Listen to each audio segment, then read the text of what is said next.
Hey guys, so I want to do a quick video about what is the Riemann integral about this equation. So basically we have n plus a constant, all of this divided by n plus k squared. So we are dealing with the fact that n is going to infinity.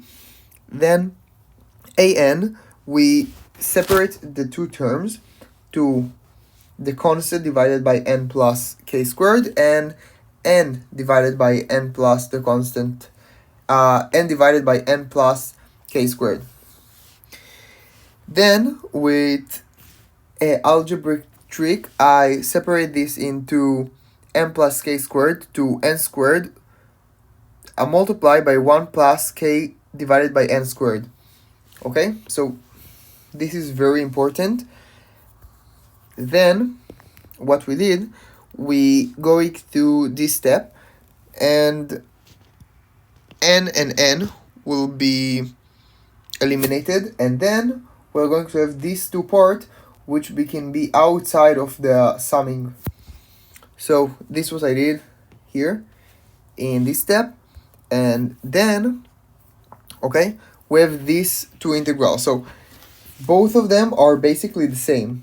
So the Riemann integral of these will be from 0 to 1, and the function will be 1 divided by 1 plus x squared. So if you will think about it, the height of each of the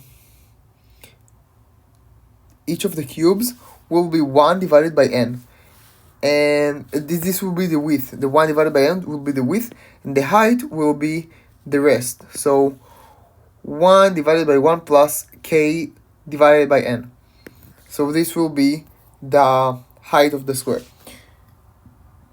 And this is approximately equal to the integral. So it's not really equal, so it's going to. So it's very similar to. And then this integral is easy. We can do this.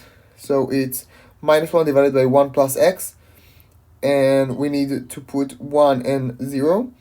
And then we are going to get half. So now we know this is almost a half. And this also almost a half. So the problem here is 1 divided by n squared is going to 0. Okay, because n is going to infinity. So any constant divided by n that goes to infinity will be equal 0. So all of this is 0 because this is a half, and this is a constant, and this goes to infinity.